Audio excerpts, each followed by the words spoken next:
단기가열 종목 단일가 매매 어떻게 할까라는 제목으로 이야기를 해보도록 하겠습니다. 단기가열이라는 의미는 단기적으로 주가가 많이 상승을 했다. 주가가 많이 상승을 했기 때문에 시장에서 개입을 해서 단일가 매매를 적용하는 방식이 되는데요. 결국은 주가가 많이 상승을 했기 때문에 시장에서 주도한 종목이라고 볼 수가 있겠죠. 시장에서 주도를 했다면 또 수급 거래량이 들어오고 주가가 상승하는 그런 종목이 될 수가 있습니다. 그렇다면 개인 투자자들은 주가가 오르기 때문에 단타 개념으로 접근할 경우도 있죠. 그렇지만 이 종목이 장이 끝나고 단기가열 종목에 들어갔다라고 한다면 시간 외에서 혹은 그 다음날 주가는 하락할 경우가 매우 많이 있습니다. 100%가 그렇다는 건 아니고 일반적으로는 주가는 많이 빠집니다. 어떤 종목들은 단일가 들어갔음에도 불구하고 주가가 상승하는, 시장에서 막대한 재료의 크기로 상승하는 경우도 있겠지만 일반적으로는 일단은 손절 물량들이 나오게 됩니다. 그렇기 때문에 주가는 빠질 수가 있는데요. 단일가 매매는 30분 단위로 투자자 주문을 받아서 즉시에 체결을 하지 않고 일정 시간 동안 주문을 모아 가장 많은 거래가 이루어질 수 있는 균형 가격으로 일시에 체결하는 방식이 됩니다. 그래서 시장에서는 총 14번의 거래가 이루어지게 되는데요. 9시 30분, 10시 30분, 뭐 그 이후에, 그리고 15시 30분, 총 14번의 체결을 맺게 됩니다. 그럼 우리가 단기가열에 들어가는 종목을 어떻게 검색하는지도 알아야 될 것 같은데요. 일단 두 가지 방법이 있습니다. 첫째는 키움증권 기준으로 조건 검색식을 만들 수가 있습니다. 그러면 차트에 들어가서 한번 설명해 보도록 하겠습니다. 이곳에 0150을 검색하시면 나오고요. 혹은 요 위에 조건 검색을 클릭하시면 이렇게 나오게 됩니다. 이곳에 조건식에 특이 종목을 입력하시면 특이 종목 구분이 나오는데, 역시 클릭하시면 단기가열, 이 부분 있죠? 단기가열, 이 부분을 누르시고 수정, 그리고 검색을 하시면 이 두 종목이 나오게 되는데요. 조건식을 이제 저장도 해야 되겠죠? 뭐 이렇게 누르시고 단기가열, 저는 단기가열로 저장을 했습니다. 그렇다면, 이렇게 저장이 됐다면 내가 MTS를 이용하더라도 그 조건 검색식이 나오게 됩니다. 이런 방법이 있고요. 조건 검색식을 이용하는 방법이 있고, 아니면 HTS나 MTS 종합뉴스에서 단기가열을 검색하면 어떤 종목이 내일 단기가열 종목으로 지정되었는지를 확인할 수가 있습니다. 그렇다면 이제는 우리는 어떻게 매매를 해야 될 것인지가 가장 중요할 텐데요. 먼저 단일가에 들어갔다면 이 종목이 왜 시장에서 주목을 받았는지를 알아봐야 되겠죠. 그리고 향후 시장에서 계속 주목받을 수 있는 종목인지를 확인해야 됩니다. 그 이후에 거래량이 터진 날에 거래량과 거래 대금을 확인합니다.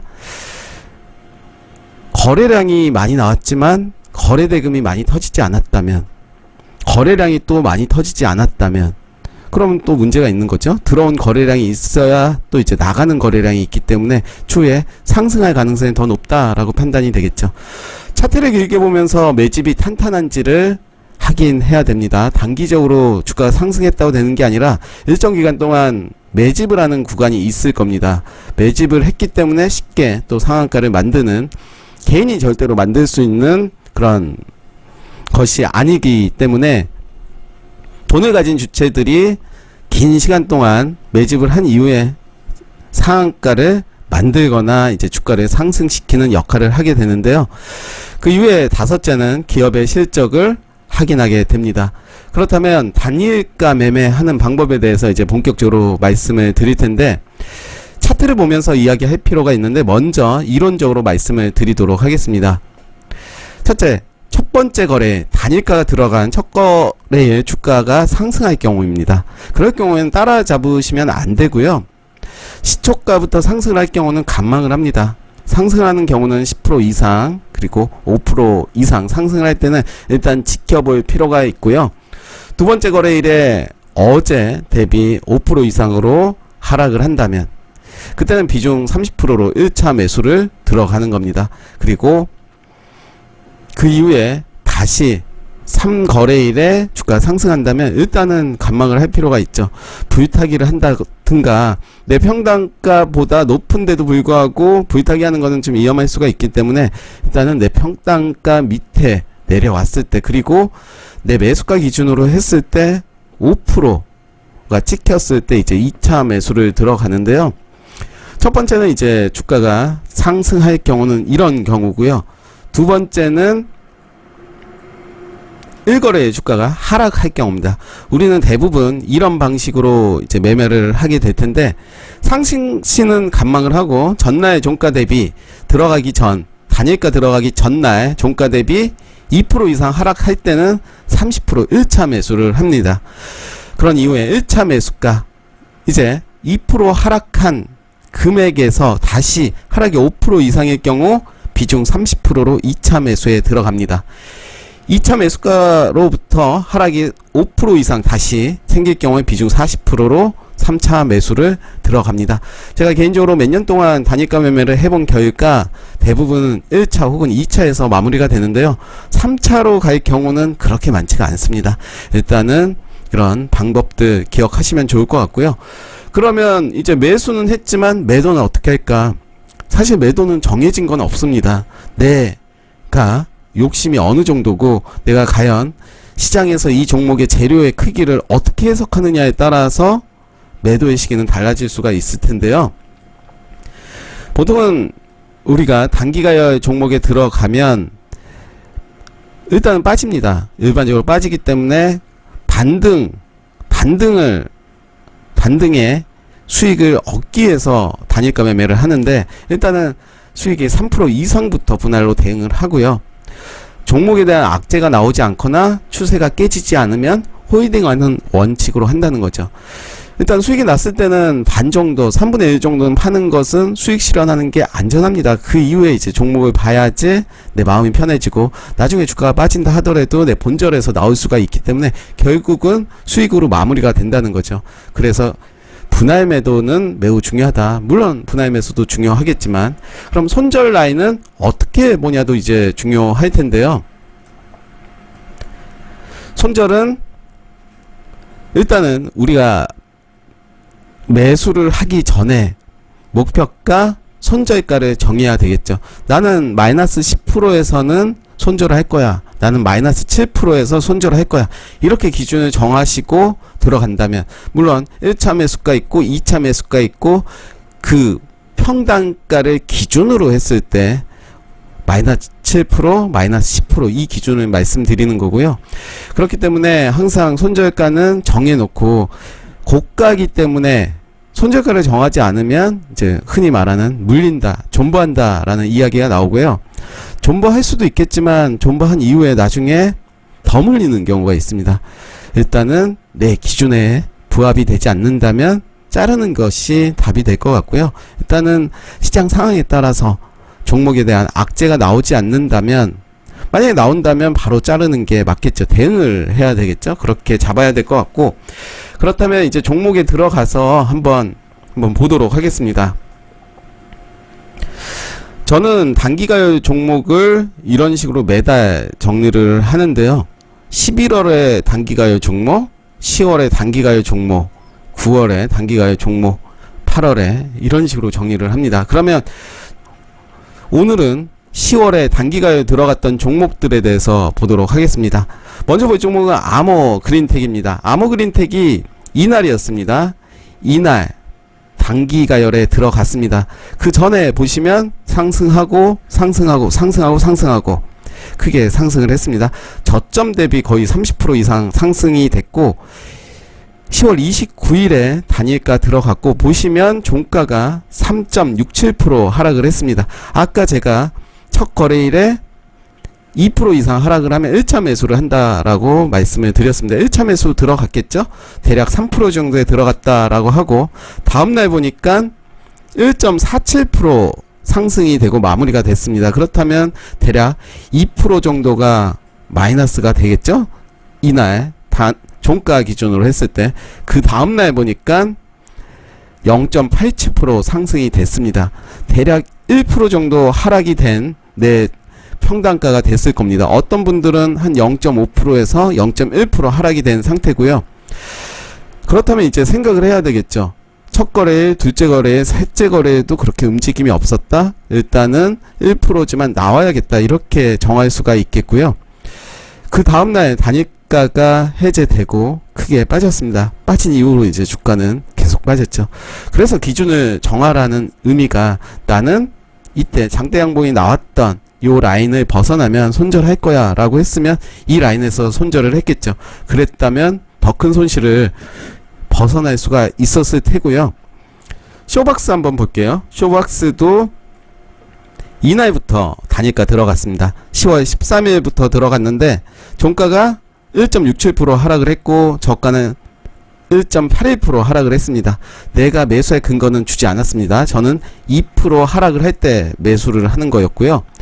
그 다음날 빠졌습니다. 0.71%까지 빠졌습니다. 그렇다면 어제랑 합친다면 2%가 가능한 거죠. 1차 매수 들어갔고요. 단일가 마지막 날은 이렇게 상승이 나왔습니다. 이때 수익이 대략 3% 이상 나왔겠죠. 1차로 매도가 가능했을 거고요. 만약에 홀딩했다면 그 다음날 시세는 더 컸습니다. 6.3%까지 간 모습이고, 그랬다면 뭐 2차 매도 아니면 완전 매도를 할 수가 있었겠죠.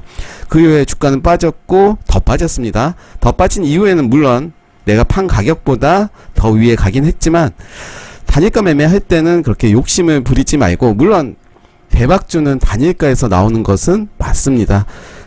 그래서 시장의 이 종목의 재료가 무엇인지 시장의 주도를 계속하고 있는지를 파악하는 이유고요. 일단 여기에서 이제 매도를 한 것은 잘한 거죠. 그 이후에 빠졌고 결과론적인 이야기이기 때문에 내가 버틸 수 있었느냐의 문제 아닐까요? 내가 여기까지 버텼지만 상승하는 걸 보고 쫄려서 본절가에 또 파는 경우가 있을 수도 있기 때문에 이때 확정 수익이 났을 때 파는 게 좋았겠죠. 그래서 쇼박스 같은 경우는 그런 방식으로 했다면 수익이 됐을 거고요. 우리산업 홀딩스도 이때 단일가에 들어갔습니다. 10월 8일에 단일가 들어갔고 저가는 3.56% 하락을 했습니다. 1차 매수 들어갔겠죠. 그 다음에는 4.33%로 마감이 4.08%로 마감이 됐고요. 그 다음날은 6.12% 마감이 됐습니다. 그 다음날은 더 크게 상승을 했습니다. 그랬다면 수익이 됐겠죠? 매도는 욕심의 크기만큼 하는 거기 때문에 충분히 수익으로 마무리가 됐을 겁니다. 게임빌은 대박주였죠? 만약에 이 종목을 팔지 않았다면 거의 3배, 4배의 수익을 얻었겠지만 결과론적입니다. 역시 이날 단일가 들어갔습니다. 그렇지만 수익 기회를 주지 않았어요. 그리고 그 다음날도 수익 기회를 주지 않았고요. 그 다음날도 역시 주지를 않았습니다. 그래서 이 종목은 이제 상승을 한 이후에 단일가 해제된 이후에 이제 이 종목을 살펴봤어야 되고요. 단일가 매매 방식으로 했다면 하락을 하지 않았기 때문에 매매할 근거는 없었습니다. 경동제약입니다. 경동제약도 10월 20일에 단일가 들어갔는데요. 저가가 5.42% 하락을 했습니다. 1차 매수 들어갔겠고요. 그 다음날은 상승이 됐습니다. 이날 10월 20일에 저가에 잡았다면 그 다음날 수익이 3% 이상 나왔을 테고요. 그때 이제 30%, 뭐 50% 매도를 하는 거죠. 그 다음날은 빠졌습니다. 그렇지만 1차 매수에 비해서 금액이 크게 달라지지 않았기 때문에 팔 근거는 없었죠. 그런데 그 다음날 고가까지 갔죠. 갔다가 좀 빠졌습니다.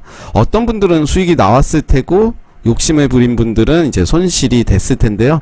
그래서 손절 라인 그리고 적당히 수익을 챙기는 것도 좋을 것 같다. 만약에 아쉽다면 그 종목 일봉을 통해서 뭐 여러가지 분봉, 주봉을 통해서 본다면 다시 매매를 할 기회가 있기 때문에 단일가 매매에서는 다른 거 걱정하지 말고 일단 일시적인 반등하는 그런 수익을 얻자라는 게 목표고요. TSI도 이때였습니다. 10월 5일에 2.14% 하락을 했습니다. 1차 매수 들어갔겠죠? 그 다음날은 뭐 매수를 할 근거는 없었고 그 다음날도 내가 산 마이너스 2%에서 추가 하락 5%가 나왔을 때 매수를 하는 거기 때문에 당연히 매수를 할 근거가 되지 않았습니다. 1차 매수 후에 그대로 뒀다면 또 큰 상승이 나왔겠죠. 대략 20% 이상의 수익이 나왔을 거고요. GSE도 이날이었습니다. 이날 10월 5일에 첫째 날은 매수의 근거가 안 됐죠. 2%가 안 됐으니까. 다음 날은 매수의 근거가 됐습니다. 3.95% 하락이 됐습니다. 1차 매수가 들어갔겠고요. 그 다음 날 보면 14%까지 하락을 했습니다. 좀 쫄리긴 하지만 2차 매수 들어갔습니다. 그랬다면 한 평단가는 대략 한 2,800원 정도 됐겠네요. 그랬다면 4,000원까지 갔습니다. 거의 얼마죠? 한 40% 이상의 수익이 나왔을 거고요. 이렇게 10월달은 정리가 됐습니다. 제가 10월달 정리된 종목들 보면 7종목인데 7종목 중에 아모그린텍 빼고는 다 수익으로 나올 수가 있었습니다. 이렇게 수익 확률을 높이는 매매가 돼야 될 것 같고요. 처음에 시작을 할 때는 일단 한 주, 두 주 그렇게 꾸준하게 일정 기간 동안 연습한 이후에 시장을 읽고 종목을 읽고 그런 스킬이 된다면 그 이후에 비중을 높여서 매매를 하는 것도 좋을 것 같고, 가장 중요한 거는 손절을 잘하는 겁니다. 내 기준을 벗어나면 손절을 하고 일정 수익이 나면 분할로 매도를 하고, 나머지는 이제 추세가 무너지지 않는다면 지켜봐야 되겠죠. GSE 같은 경우도 이제 추세가 무너지지 않았습니다. 이제 매수를 하고 무너지지 않았고, 기준으로 볼 때는 우리는 3일선, 5일선을 보게 됩니다. 저는 여기까지 버텼지만 그 이후에 음봉이 나왔습니다. 그때는 이제 추세가 꺾였다라고 생각을 해서 이때 매도를 하는 거죠. 최고점에 팔 수는 없지만 차선, 네, 가격에 충분히 매도가 될 수 있는 그런 금액이었고요. 그래서 단기가열 종목 매매하는 것은 매우 매력적이다라고 할 수가 있습니다. 시장이 좋다면 단기가열 종목은 10종목도 넘게 나오지만, 시장이 좋지 않다면 5종목 이하로 나오는 경우가 많고, 돈이 몰린다는 것은 결국은 투자자들의 관심이 몰린다, 그리고 거래 대금이 몰린다라는 이야기로 해석이 되겠고요. 그럼 이전까지의 매집이 잘 됐는지도 우리가 봐야 된다고 말씀을 드렸잖아요. 그 전에 이제 거래량들 보시면서 일정 구간을 이제 지켜주고 있는지도 봐야 되겠죠. 최근에 이제 거래량이 붙으면서 이렇게 급상승이 됐고 그런 모습인데, 그래서 우리가 차트를 좀 더 길게 보고 매집이 탄탄하게 지키는 자리, 그리고 그런 자리들을 지켜줬는지를 잘 살펴봐야 될 것 같습니다. 그래서 단기가열 종목은 확률을 좀 높일 수 있는 매매가 될 수가 있고, 그렇지만 앞에서도 말씀드렸듯이 기준을 잘 정하고 그에 맞게 기계적으로 매매를 한다면 항상 수익이 따라오는 매매가 아닐까 생각이 듭니다. 오늘 단기가열 매매 어떻게 할까에 대해서 설명드렸습니다. 감사합니다.